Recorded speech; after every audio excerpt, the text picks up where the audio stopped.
Welcome to Book Summary Podcast, your gateway to personal transformation. Each episode delivers big ideas from the world's most impactful books on mindset, productivity, and success, all in just a few minutes. Ready to turn knowledge into action? Let's get started. Welcome to The Deep Dive. Today, we're embarking on a journey into something we all do every single day. Communication. Right, it's fundamental. Absolutely. Whether you're, navigating a tense business meeting, trying to make a real connection at a party, or just maybe trying to talk to your teenager. Good luck with that one. Right. But the ability to talk effectively, it isn't just nice to have, is it? It's really essential for success, both socially and professionally. Totally. It underpins almost everything. And Larry King, the legendary mouthpiece from Brooklyn, the guy literally talked for a living for 37 years. An absolute icon of conversation. He opened his amazing book, How to Talk to Anyone, Anytime, Anywhere, with this really provocative question.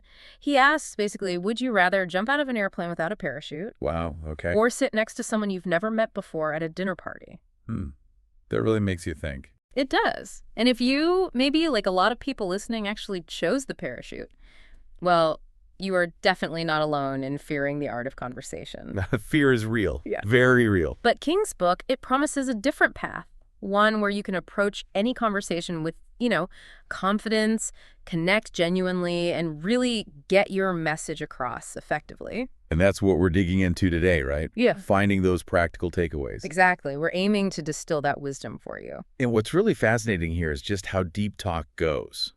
It's not just a skill. It's the most essential form of human communication. You could argue it's what distinguishes us as a species. That's a big claim, but it feels right. Get about it.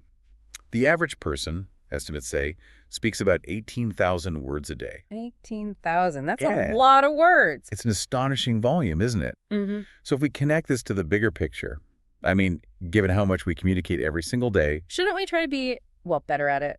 Exactly. This deep dive, it's really kind of a shortcut to mastering what might be one of the most critical life skills you possess. I like shortcut. And the core idea from King's book, it's that often our struggle isn't about a lack of words or even intelligence. Yeah. It's this profound fear. Yeah, the fear. The fear of saying the wrong thing, or maybe even the right thing, but in the wrong way. And that fear, it can just paralyze you, shut you down before you even start. Been there. But King insists, and this is key, nobody can't talk. They just need to cultivate the right attitude and, understand a few things. That fear of putting yourself out there, it's so real for so many of us. And King, interestingly, he likens talking to playing golf or driving a car. Skills you develop. Right. You absolutely get better the more you do it. But as he points out, you got to understand the fundamentals first. The building blocks. Exactly. And he distills successful conversation down to 4 basic, really crucial ingredients. Ready? Lay 'em honest. Okay. First, honesty. Second, the right attitude. Third, genuine interest in the other person.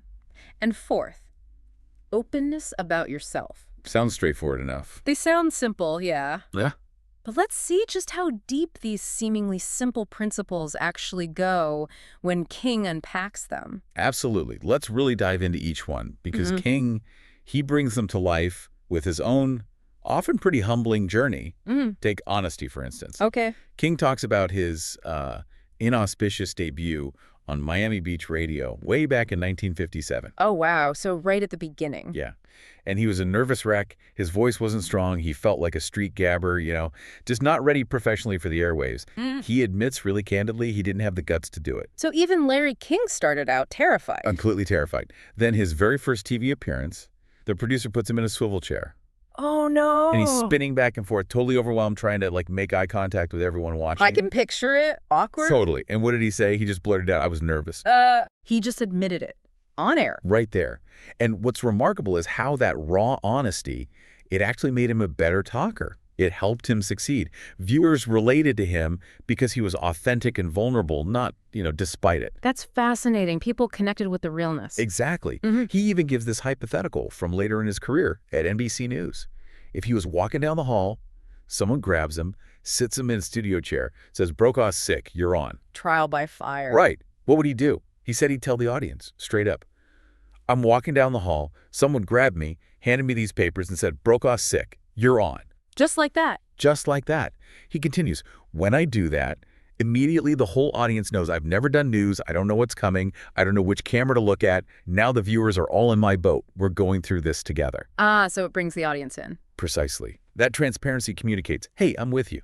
It makes them part of the effort. It builds trust. That's a really powerful point. It's not just telling the truth. It's almost like a strategic vulnerability, isn't it? It disarms people, invites them in. Exactly. Strategic vulnerability. I like that. That sounds like King suggests that, in a world where everyone's trying to look perfect, being real becomes your most compelling trait. A kind of antidote to all the curated personas we see. Couldn't agree more. And if we connect this to you, the listener, the point here is why faking it is almost always counterproductive. Right. It really works. You'll be in a much better position if you're just honest about your knowledge, your experience, communicate with your audience, make them part of your effort. You build a way deeper, more memorable trust than any perfectly rehearsed line ever could. That makes total sense. Which brings us to the second ingredient, cultivating the right attitude. King's initial radio fiasco, as he called it, didn't crush him. It actually cemented his commitment. Yeah, he made 2 clear decisions after that. Right. 1, he was going to keep talking no matter what. And 2, he was going to improve his ability to talk by working at it really hard. He didn't let that one bad experience stop him. That resilience is key. But for someone who's maybe naturally more reserved, how does King suggest they cultivate that right attitude without feeling like, they're putting on a performance? Can it feel authentic? That's a great question because it's absolutely not about suddenly becoming this booming extrovert. Yeah. It's about genuine commitment to improvement. Okay. King has this fantastic analogy, the Ted Williams batting practice thing. Oh, yeah, the baseball player. Right. Ted Williams, one of the greatest hitters ever, was still out there taking batting practice even at the absolute peak of his career. King applied this to talking. So constant practice. Constant. He literally volunteered for double shifts, hosted morning shows, afternoon sports, business reports, anchored news, gave speeches, anything and everything he could do just to practice talking as much as possible. His goal was simple. Just consistently work at talking and get better. Okay, so what does that look like for, us regular folks? For you listening, it translates into very practical tips. King suggests talking out loud to yourself, around your house, your apartment. Talking to myself. Okay. Yeah. And practice in front of a mirror. Especially helpful if you're working on public speaking or just getting comfortable with eye contact. The mirror thing makes sense for speeches. And here's a fun one. King even suggests talking to your pets. My dog. Your dog, your cat, your goldfish. Yeah. They won't interrupt, right? It's a great low-stakes way to just practice the act of talking to someone without worrying about being cut off or judged. Okay, I can see that. Less pressure. Exactly. It's about consistent, intentional practice, building comfort and confidence over time. It's not an overnight transformation. I can just picture myself rehearsing this deep dive to my goldfish. Okay, next up, and this feels huge for genuine connection, cultivating interest in the other person. This seems pretty foundational, doesn't it? Oh, absolutely foundational. Will Rogers, the great humorist, he once said, everybody is ignorant on different subjects. Interesting. And the brilliant flip side to that, King points out, is that everybody's got at least one subject they love to talk about. Ah, okay. Find that subject. Exactly. And the core principle here is just undeniable.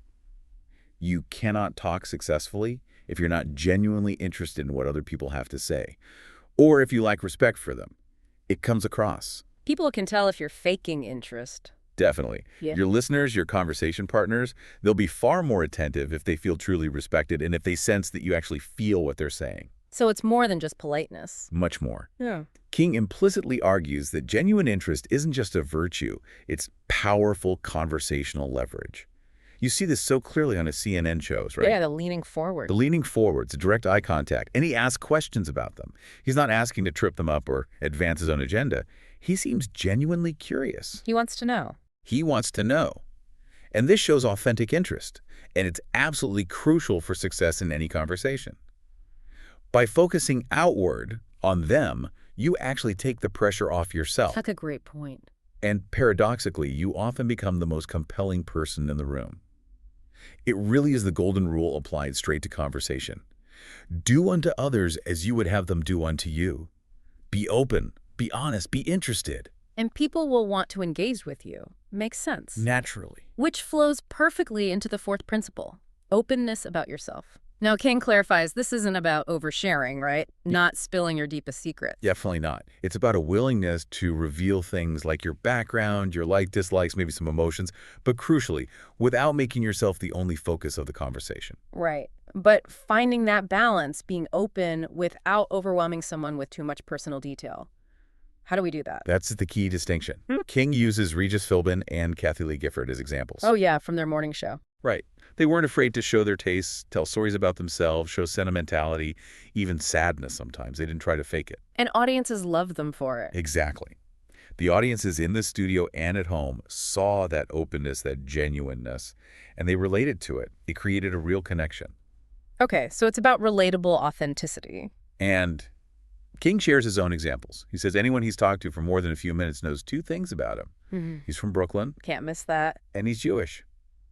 He says his conversations are just dotted with references to my background because it's part of him deep inside, and he's proud of it. So it comes out naturally. Right. He encourages people to share their background because it helps others get to know them. The balance, like you asked, comes from it being a natural part of the conversation, not the entirety of it. It's shared in service of connection, not, self-aggrandizement. Got it. Share to connect, not to dominate. Precisely. And this principle also extends to overcoming what might be perceived as handicaps. He talks about Mel Tillis, the country singer with a stutter. Oh, I remember him. Tillis would just put it right out there and maybe joke about it. Nice to meet you. He owned it.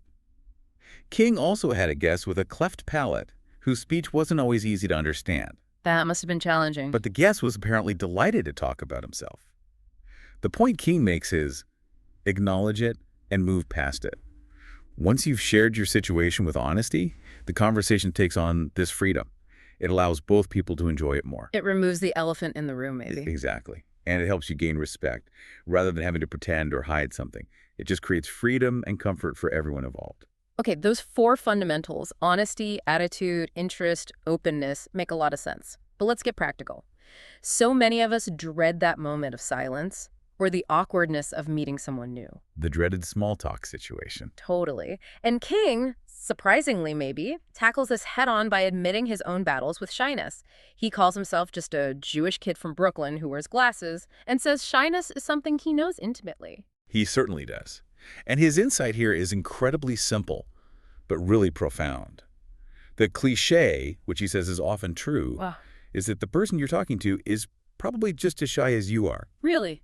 That's simple. Just reminding yourself of that simple fact can do wonders for shedding your own shyness. It helps you realize, hey, I belong here just as much as they do, and they're likely feeling some of the same apprehension. That's actually really helpful. It levels the playing field in your mind. It does. And he shares this vivid story about a World War II ace pilot who came on his radio show. A war hero. Okay. But the pilot was way shyer than King expected, like noticeably sweaty hands. Wow. So King instinctively didn't jump right into the war heroics. Instead, he asked these simple, gentle questions. Things like, why did you volunteer to be a pilot? Or, would you be nervous before flying into enemy territory? Softer entry points. Exactly.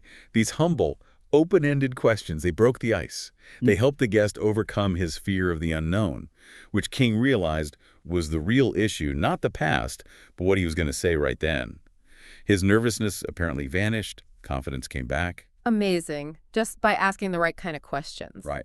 And the core technique here, the big takeaway, is get people to talk about themselves. Don't take his word for it, or mine. People genuinely love to talk about themselves. It's true, isn't it? It really is. And this gives you something to talk about, and remarkably, it makes your conversation partner consider you a fascinating talker. Even though they did most of the talking. Precisely. Benjamin Disraeli, the British statesman and novelist, nailed it. Talk to people about themselves, and they will listen for hours. It's an incredibly effective and often overlooked strategy. That makes so much sense. It's all about inviting engagement, making them feel comfortable sharing. And this leads us perfectly to what King calls the first rule of conversation. Listen. This is paramount, absolutely critical. Laurie King says it bluntly. I never learn a thing while I'm talking. Ha! That's a good line. Isn't it? He says, I realize every morning that nothing I say today will teach me anything, so if I'm going to learn a lot today, I'll have to do it by listening. So listening is for learning. And for better talking. You see proof every day that people just don't listen right. Forgetting details someone told you minutes ago, not remembering a plane's arrival time right after being told. It's common. Guilty as charged sometimes. We all are. But to be a good talker, King insists, you must be a good listener. It's more than just showing interest. Careful listening lets you respond better and, crucially, ask good follow-up questions. The follow-up question. Which King identifies as the absolute mark of a good conversationalist. He mentions Barbara Walters' interviews, how sometimes her seemingly frivolous questions would lead to deeper answers because she was listening so intently. She followed the thread.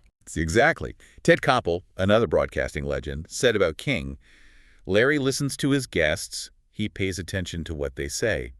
It's paramount for interviewers, obviously, but just as vital in everyday chat. So listening fuels the conversation. It really does. It helps you make notes, mentally or even physically. And it leads to those unexpected questions and sometimes surprising answers. Think about the famous Dan Quayle example. Oh, yeah, the abortion question. Right. Yeah. During the '92 campaign, King was talking to Vice President Quayle about abortion laws. Quayle stated his unalterable opposition. Okay. But by truly listening to Quayle's firm stance, King was able to formulate that news-making follow-up. So I asked what his attitude would be if his daughter said she was going to have an abortion. And Quayle said he'd support her decision. Exactly, which made headlines. King stresses he got that answer not because it was on some pre-written list, but because he was actively listening to what Quayle was saying in the moment. That's a powerful example of listening leading to insight. Totally. Same with Ross Perot. King listened to Perot denying he'd run for president, kept pressing based on what he heard, and eventually got Perot to commit to registering in all 50 states. It all came from attentive listening. Okay, the power of listening is clear. Now contrast that with the story about columnist Jim Bishop. Apparently, Bishop would just launch into his pet peeves. If someone asked, Jim, how are you? Bishop might reply, I have lung cancer. Yikes. Conversation stopper. Total dead end. It showed Bishop wasn't listening, just waiting to unload his own stuff.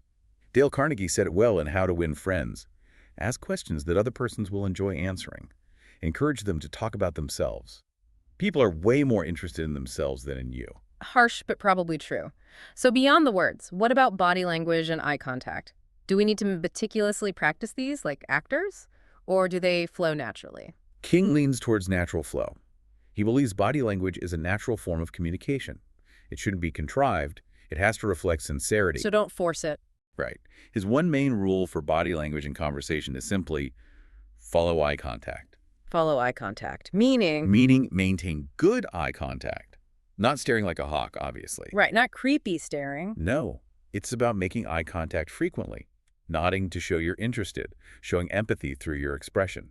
Avoid staring off into space or, looking over someone's shoulder at a party like you're searching for someone better to talk to. We've all seen that happen. We have.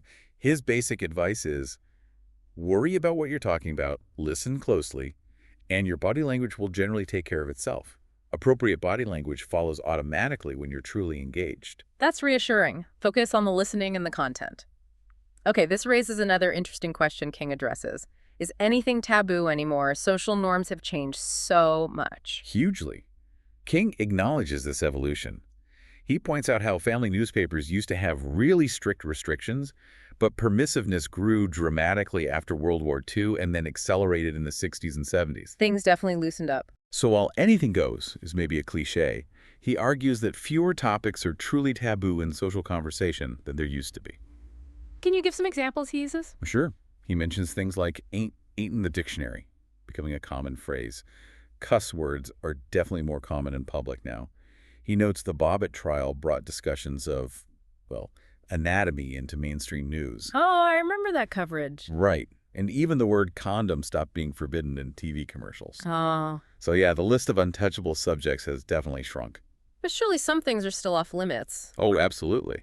He cautions there are still topics best avoided, especially if they're very personal or could cause real emotional discomfort. Things like, what's your salary? Or launching into a debate on, how do you feel about abortion at a casual dinner party? Yeah, probably not the best icebreakers. Probably not. The key word King uses here is discretion. You have to consider how well you know the person, the setting, and whether they'll be comfortable. But the ultimate key word for social conversation today, he states, is relevance. Relevance. Meaning. Be informed about what's going on in the world. Be ready to talk about what's on people's minds, what they heard on the radio this morning, read in the paper, saw online. You need to relate to the interests of the person you're talking to. Find that common ground. Okay, discretion and relevance. Got it. So what does this all mean for real-world social settings? Beyond the basics, how do these rules apply when you're actually at the cocktail party or the dinner, or even, heaven forbid, a funeral? Excellent point. The core principles stay the same, but the application definitely shifts depending on the context. Let's start with a classic cocktail party. The mingling minefield. Exactly. King admits these are tough for him. He prefers talking one-on-one. If he finds himself in a crowd, he says he'll pick a spot and look for someone who seems alert and interested. Okay, scout for an opening. Right. The strategy for successful mingling, he suggests, requires you to present yourself as accessible. Look open, look friendly. Remember, party attendees are often neighbors, co-workers, people in your field. There's usually some common ground to find. And how do you find it? Well, this is where King introduces what he calls the greatest question of all time. Ooh, dramatic. What is it? It's incredibly simple. Why? Just why? Just why? He says it's curious, it applies to almost everything, and it always leads to more. He gives examples from his show, asking a woman who changed jobs to work for the Mets, simply why? Or asking someone why they root for the Mets instead of the Yankees. It gets past the surface facts. Exactly. It dives into motivations, personal connections, the story behind the statement. It's the surest way, he believes, to keep a conversation lively and interesting. A simple word that unlocks so much. I like that. Simple but powerful. But what if you use why and you still find yourself stuck? Talking to someone who's, well, a bore, or maybe the conversation just runs its course. How do you gracefully get out of a conversation? We've all been there, right? Trapped. Oh, absolutely. The conversational hostage situation. King is very direct about this. If you're stuck, don't just abruptly walk away. That's rude. Wait, don't just vanish. No. There are guaranteed polite ways to make your exit. The classics are always reliable. Excuse me, I have to visit the restroom. Nobody questions that. Or, excuse me, I have to find someone else I need to say hello to. Okay, the standard escape hatches. Exactly. Yeah. Other good lines he suggests, this food looks delicious. I think I'm going to go help myself to seconds. Or simply, well, it was great talking to you. I guess I'd better go and mingle some more. Keep it brief and polite. That's the key. Don't linger. Don't over-apologize. Just make a slight pause, say something polite, and move on naturally. Be graceful. You want them to feel like you enjoy the conversation, even as you're making your escape. Smooth exits. Got it. What about small dinners? He says those are easier. Generally, yes.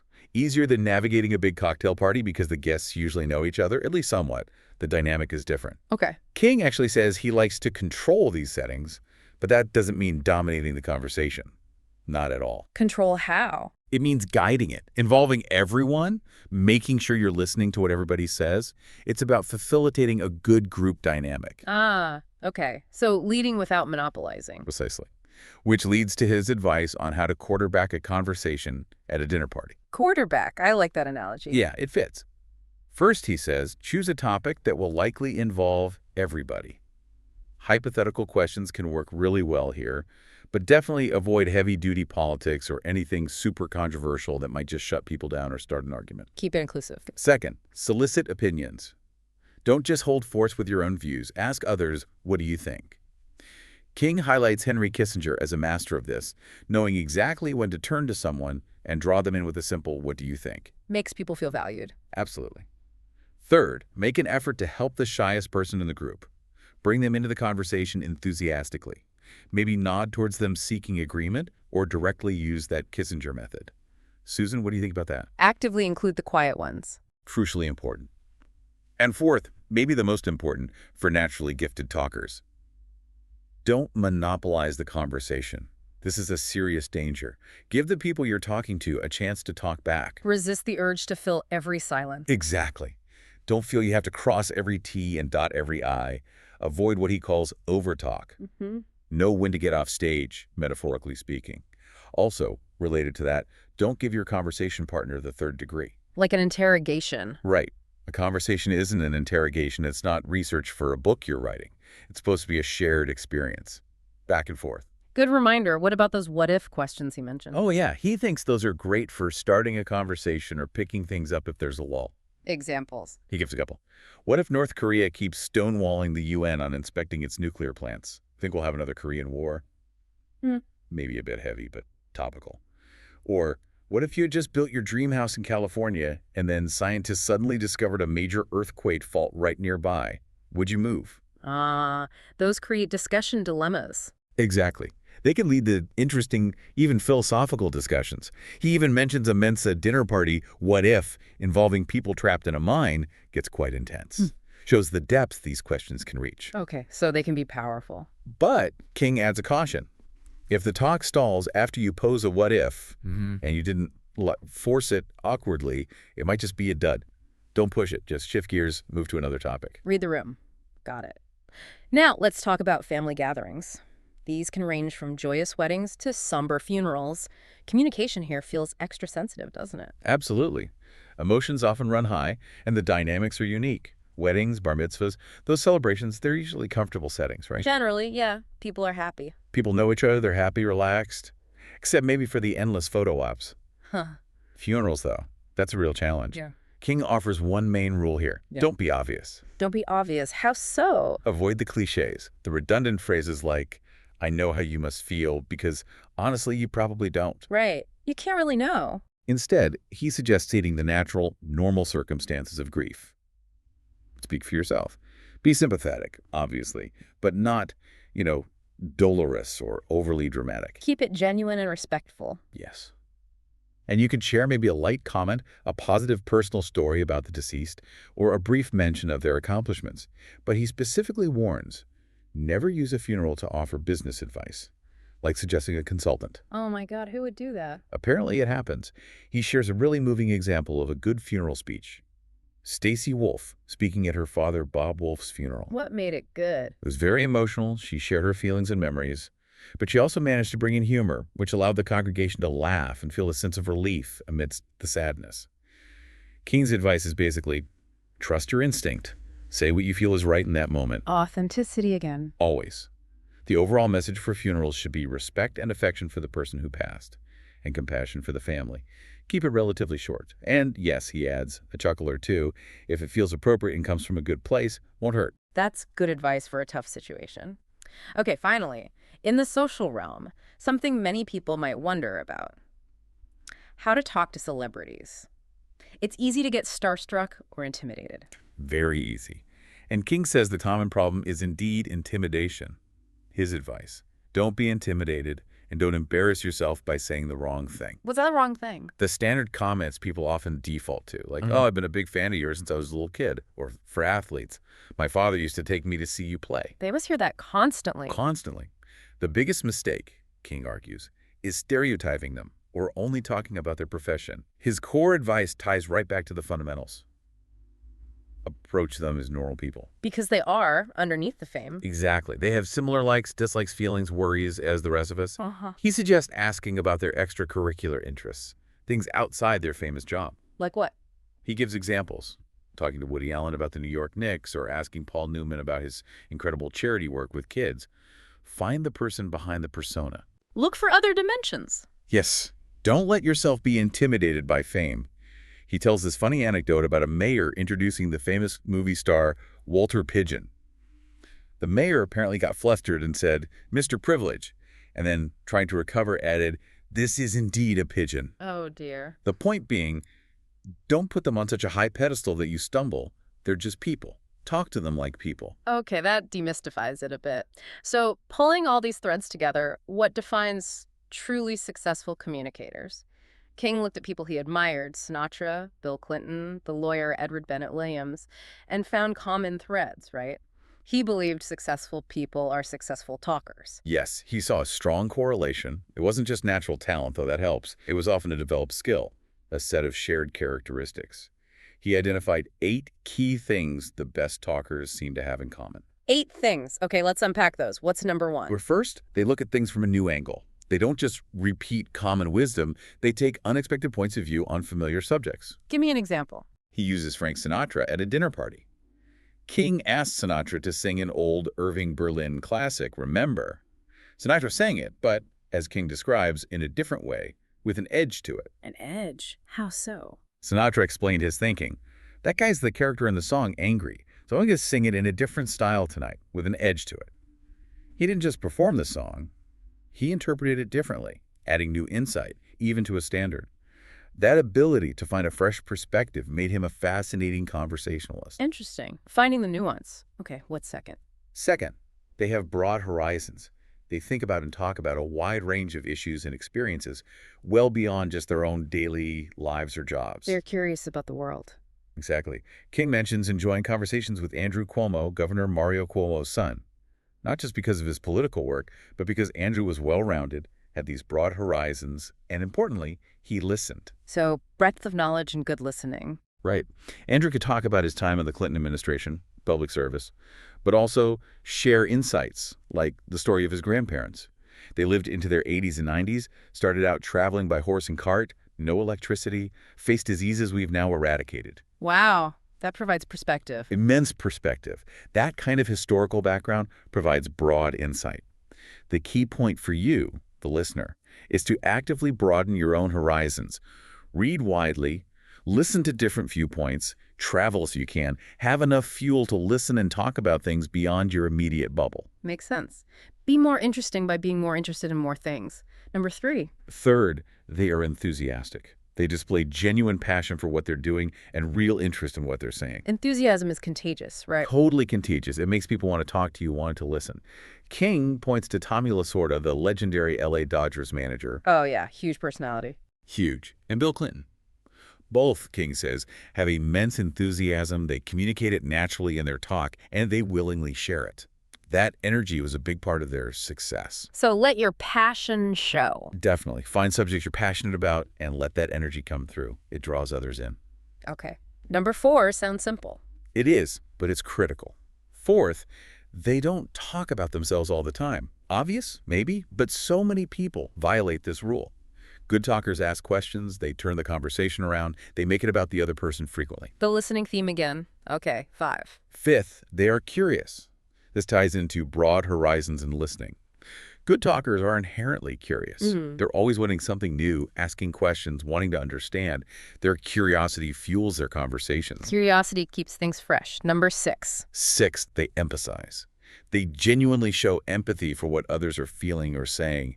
They try to relate to the other person's experience. Connecting on an emotional level. Exactly. Yeah. Oprah Winfrey is his prime example here. We all know her from TV, right? King notes how she makes such strong connections because she clearly empathizes with her guests. She draws them out, gets them to be open. He calls her a commiserator in the best sense. She makes people feel understood. Precisely. He also mentions Dick Cavett as another great commiserator. Intelligent, broad interests, but always focused on understanding the guest, not just on sensationalism. Empathy builds bridges. Okay, number 7. Seventh, they have a sense of humor, and crucially, they don't mind using it on themselves. Good talkers know not to stay too serious for too long. A little levity goes a long way. Self-deprecating humor helps too. Big time.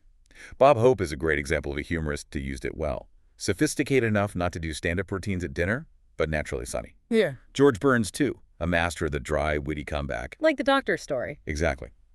When asked about his doctor, Burns listed his vices: 10 cigars a day, martinis, running around with younger women, and then deadpanned, "My doctor died 10 years ago."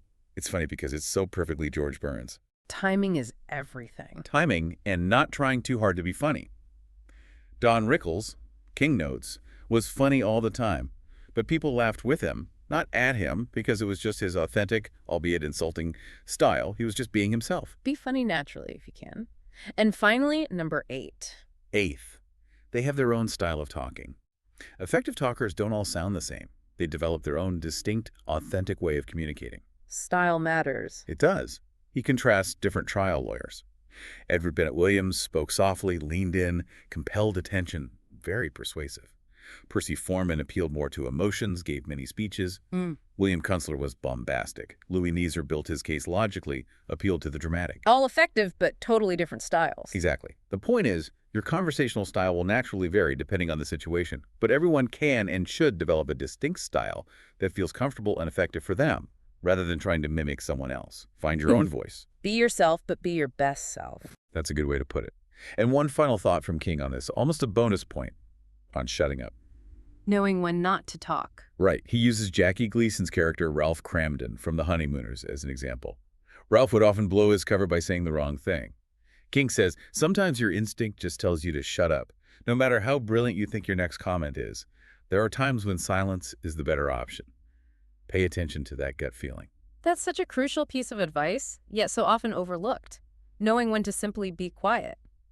Okay, building on that, King also dives into the tricky world of trendy talk and political correctness. How do we avoid sounding like a walking textbook or getting lost in cliches? How do we make sure our words actually land meaningfully? Yeah, this is a really relevant section for today. It's all about clear, respectful communication and avoiding common pitfalls. Let's start with what King calls inflated words. Inflated words, like jargon. Jargon, but also just using words incorrectly or in a puffed-up way. Mark Twain had that great line. The difference between the almost right word and the right word is really a large matter. It's the difference between the lightning bug and the lightning. Love that quote. Precision matters. It does. Modern communication trends often misuse words. King points out impact and access, traditionally nouns being used as verbs all the time now, or commute being used as a noun. My commute was terrible. Yeah, I hear that. Right. Computer jargon also creeps in. Interfacing, discussing, instead of just talking with. King really encourages plain talk over pompous language. He feels trendy talk is often shallow. The goal should be clarity, being understood, not trying to impress people with fancy words they might not even get. You'll be more successful if people actually understand you. Makes sense. Aim for clarity, not cleverness. What about nothing words? The fillers. These are the words, noises, sounds that add absolutely nothing to the conversation and just clutter up the meaning. Like and Exactly. But also the big ones. You know, basically, hopefully, when used incorrectly, whatever. And the ubiquitous like is everywhere. It really is. King shares this incredible, almost unbelievable example of a consultant who, in a 20-minute meeting, said, 91 times. 91 times in 20 minutes. That's distracting. Understatement. It's incredibly distracting. Yeah. And shows a real lack of control over one's speech. These are basically oral crutches, right? You use them when you're stalling for time or just out of habit. Yeah. King's advice is blunt. Avoid them. Work to eliminate them. Okay, easier said than done sometimes. So how do you actually go about breaking these bad speech habits once you notice them? It takes discipline, for sure. King suggests 3 main techniques. First, listen to yourself. Actively pay attention to the words coming out of your mouth. Record yourself, maybe. Practice stopping, starting again, backing up to make your sentences cleaner. Become self-aware. Critical first step. Second, think ahead. Don't just stumble into the end of a sentence hoping a filler word will save you. Try to mentally script entire sentences, or at least plan out your second sentence while you're saying the first. If that sounds hard, your thought might be too complex, simplify it. Plan your conversational route. Kind of, yeah. And third, if you're serious about it, enlist a speech monitor. Ask your spouse, a trusted friend, a coworker, to literally stop you maybe with a stop or a zap every time you use one of your target nothing words or cliches. Negative reinforcement. Does that work? King assures us it does. After a few days of being zapped, you apparently become highly motivated to suppress those words. I might try that. Okay, what about missing words? This is another form of trendy talk, he points out, dropping verbs from sentences. He notices sportscasters doing it, like saying Ewing fouled instead of Ewing committed the foul. Shortening things up. Yeah, sometimes to the point of sounding ungrammatical or lazy. He jokingly reimagines famous lines as verbless classics. Lincoln saying, 7 years ago, our forefathers bringing forth a new nation. Or Patrick Henry, I know not what course others might take, but as for me, liberty or death. It sounds wrong. Huh, it really does. Or JFK's inaugural address filled with fillers. Right. Basically, ask not what your country can do for you, but what you can do for your country. These examples highlight how omissions or unnecessary additions can really change the impact. Definitely. Now, the big one, political correctness. This can be a minefield. How does King navigate it? He acknowledges up front that there's a lot of hysteria around the term, and some people hate it. But he stresses that we have to deal with the concept in our daily lives. It fundamentally arises, he says, from the fact that groups like women and minorities who were historically shut out of power are now asserting themselves and demanding respect. And language reflects that shift. Exactly. Language embodies ideas and attitudes. So, as King puts it, how we say something is as important as what we say. Respect matters. Does he give examples of how language has changed? He does, and he presents them impartially, just as historical shifts. He notes that in the 1960s, black became preferred over Negro. Then, in the 1980s, African Americans gained preference among many. Similarly, Latinos is now often preferred over Hispanics and Asians over Orientals.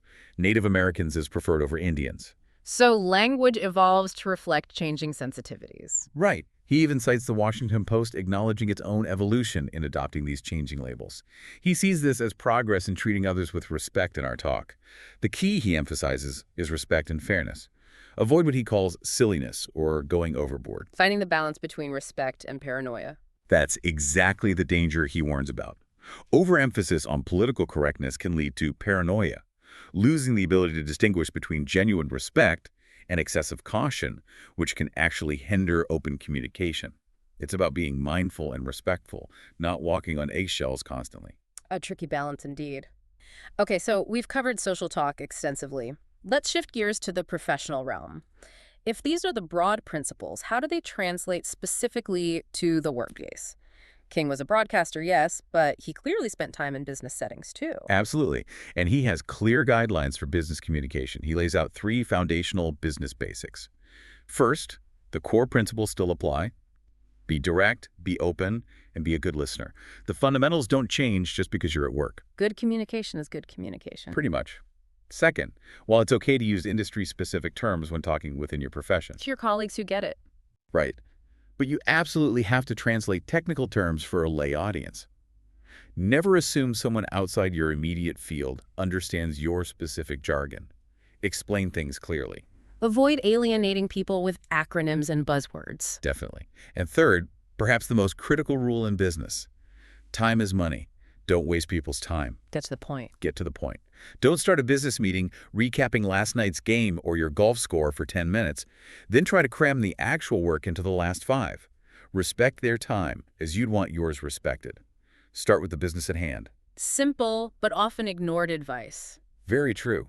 He also touches on specific scenarios, those dreaded phone calls from someone you know, but you're just not prepared to talk to them right then. We all screen those sometimes. Yeah. His advice is, don't get annoyed if they waste your time. Make sure you get to your point quickly when you're the caller. For full-dress meetings, the key is preparedness. Know your points, know the questions you need to ask, and have convincing answers ready for questions you anticipate.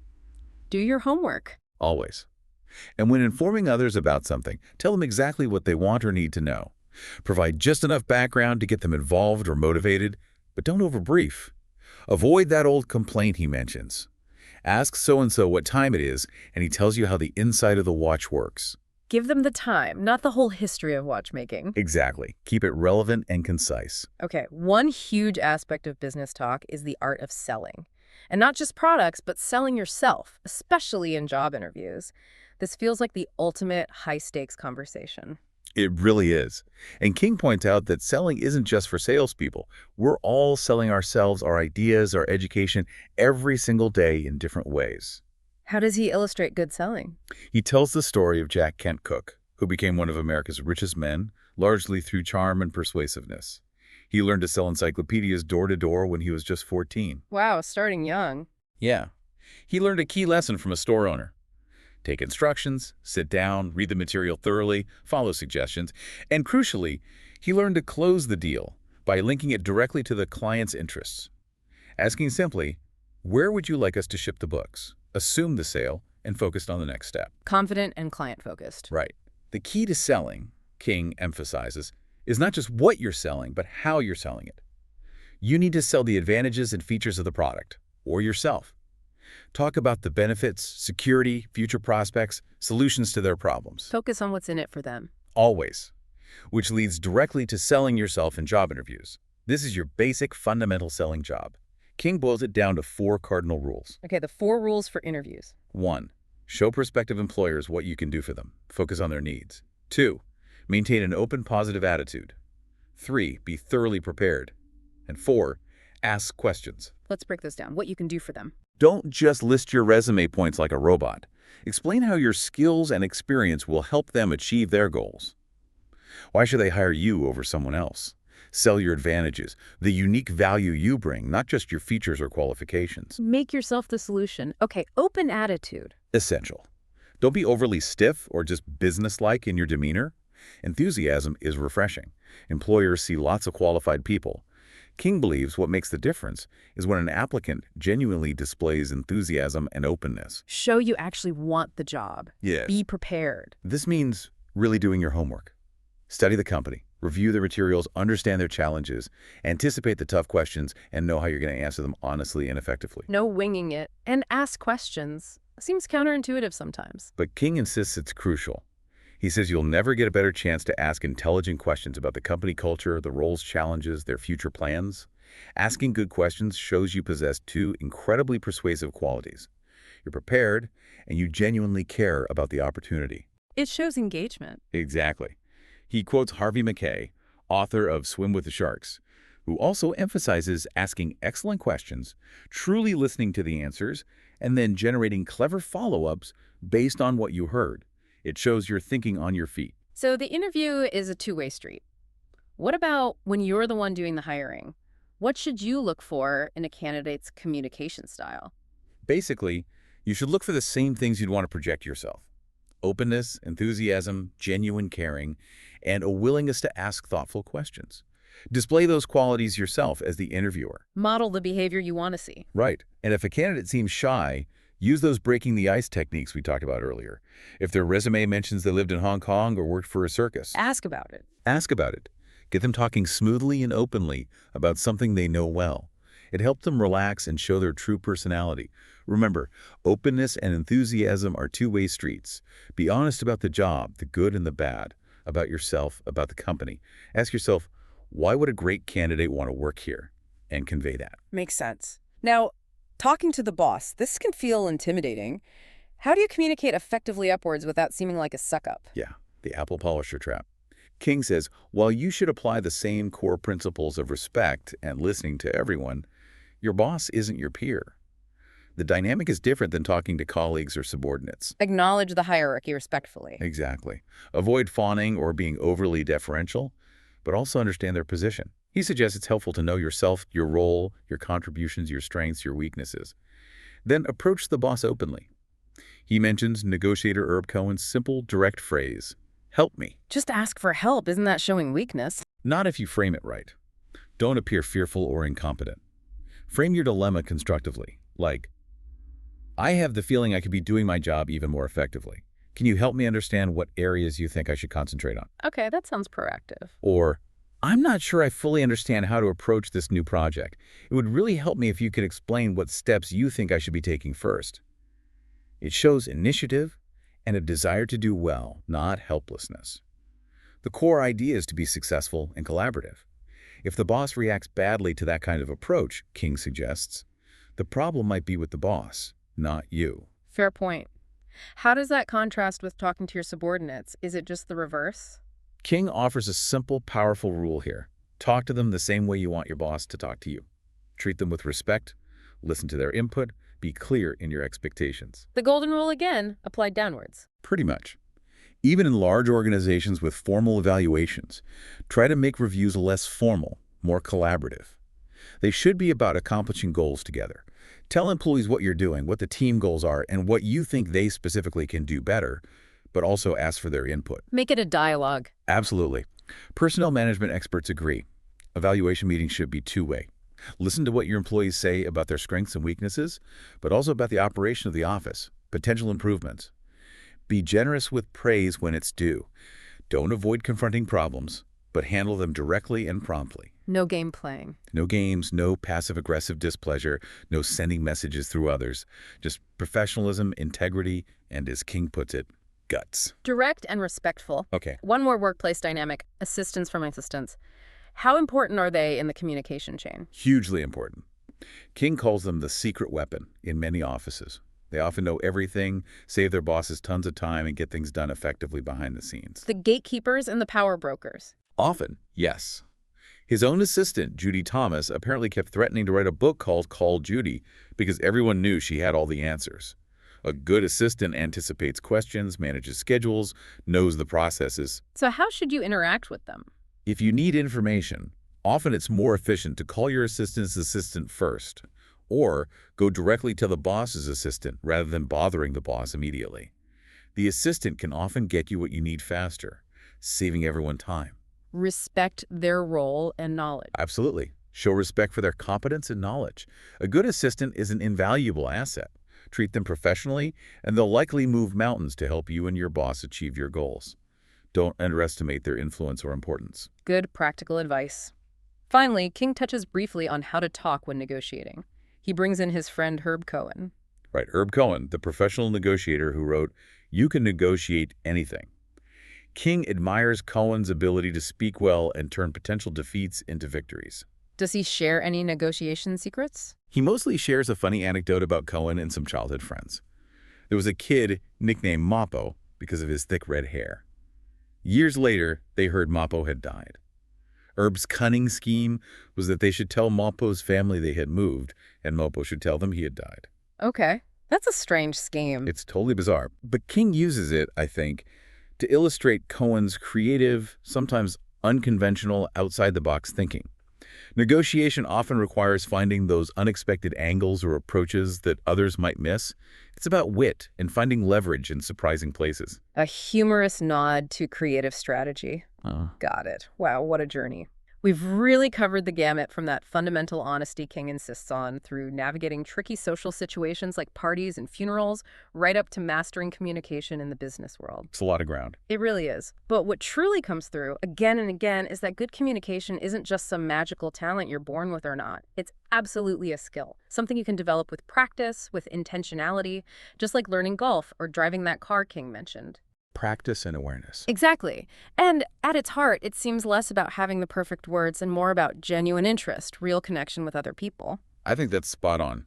What's truly fascinating when you boil it all down is that, at its core, good communication might be less about what you say and much more about how you listen and how much you genuinely care to connect with another human being. Being present. Being fully present, fully engaged, rather than just waiting for your turn to talk or planning your next clever retort. That really shifts the focus. It does. And if we connect this to the bigger picture, I mean, we live in an increasingly noisy, distracted world, That's right? the statement of the year.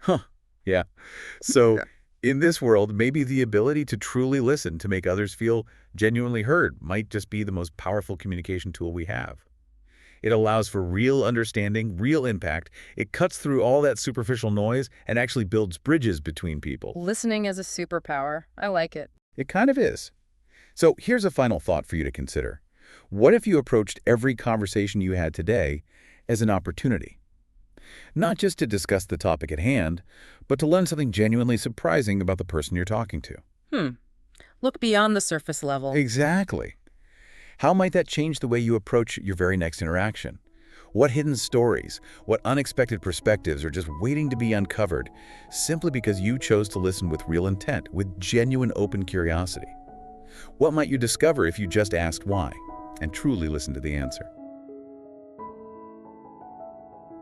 Thanks for tuning in to the Book Summary Podcast. If you found value in today's episode, hit that like button, subscribe for more summaries, and share it with someone who's ready to grow. Want deeper insights, exclusive book notes, and reading tips? Join our free newsletter. The link's in the description. And don't forget, if you'd like to read the full book, our affiliate link is right below. It helps support the channel and keeps the summaries coming. Until next time, keep reading, keep growing.